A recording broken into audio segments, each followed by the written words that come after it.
Hello, আসসালামু আলাইকুম। কেমন আছেন সবাই? এই তো আলহামদুলিল্লাহ ভালো আছি। তো আজকে আবার ছোট্ট একটা ব্লগ নিয়ে চলে আসলাম।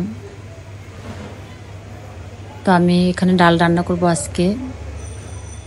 আম দিয়ে টক ডাল রান্না করব।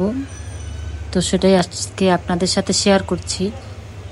তো এই তো আমি ডালটাকে বসিয়ে দিলাম। এখানে আমি কাঁচামরিচ আর পেঁয়াজ কুচি দিয়েছিলাম, সাথে একটু লবণ। তো যখন ডালটা সিদ্ধ হয়ে গেছে তখন আমি একটু হলুদের গুঁড়ো দিয়েছি। তো এখন আমি ডালটাকে ভালোভাবে ঘুটে নিচ্ছি। এভাবে ডাল ঘুরতে আমার খুব ভালো লাগে। তো এখনো ডালটা ওইভাবে সিদ্ধ হয় নাই। আর আমার রান্না করতে এখন খুব ভালো লাগে, কিন্তু দেখা যায় ছোট বাচ্চা আছে, তার পড়াশোনা, স্কুলে নিয়ে যাওয়া আনা, মানে তার পিছনে যে একটা টাইম দিতে হয়, সেজন্য ওইভাবে রান্না করাটা হয় না। আর আপনাদের ভাইয়া তো অফিসেই খাওয়া দাওয়া করে দুপুরে, বাসায় খাওয়া দাওয়ার কোনো ওইরকম প্যারা নাই দুপুরবেলা। মা ছেলে থাকি বাসায়, তো এক পদ দুই পদ হলেই আমাদের হয়ে যায়, সেজন্য আর বেশি রান্নাও করতে হয় না। মানে ওরকম রান্নার কোনো ঝামেলা নেই, একদিক থেকে বেঁচে গেছি যে আলহামদুলিল্লাহ রান্নার কোনো ঝামেলা নেই। তো এই তো আমার ডালটা হয়ে গেছে, আমি এখন ওটাকে বাগার দিয়ে নেব। বিয়ের আগে দেখা যেত যে এক পদ দুই পদ দিয়ে খেতে খুব অনীহা করতাম, খেতে চাইতাম না, যে এই অল্প তরকারি দিয়ে এই এক পদ দুই পদ দিয়ে মানুষ ভাত খায় কিভাবে। আর এখন সেই মেয়ে আমি নিজেই এখন যখন রান্না করি, মানে এখন ঘরে এক পদ দুই পদ দিয়ে আমার মানে দিন পার করে দেই।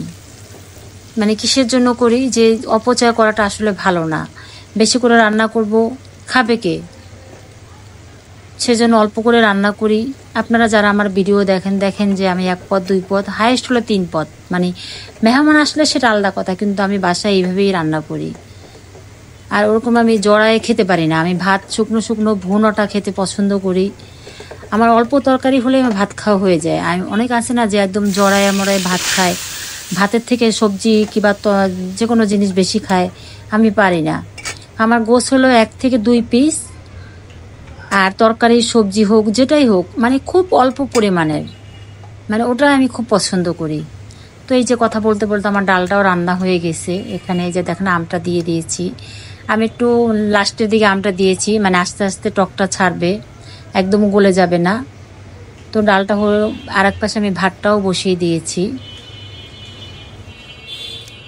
তো এই তো আমি রান্না বান্না শেষ করে, আমার তরকারি আগেই রান্না করা ছিল, আজকে আমি শুধু ডালটাই রান্না করেছি।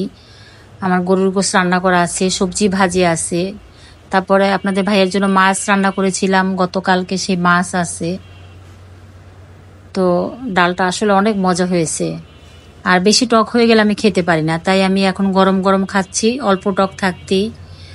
তো সবাই ভালো থাকবেন আর আমাদের জন্য দোয়া করবেন, আমিও আপনাদের জন্য দোয়া করি সব সময়। আর যারা আমার ভিডিওগুলো দেখেন তারা আমার পেজটাকে ফলো করে দিবেন, আর ইউটিউব থেকে যারা দেখবেন অবশ্যই আমার ইউটিউব চ্যানেলটাকে সাবস্ক্রাইব করে দিবেন। আর পারলে ভিডিওটাকে শেয়ার করবেন, লাইক করবেন, কমেন্ট করবেন। আল্লাহ আল্লাহ হাফেজ।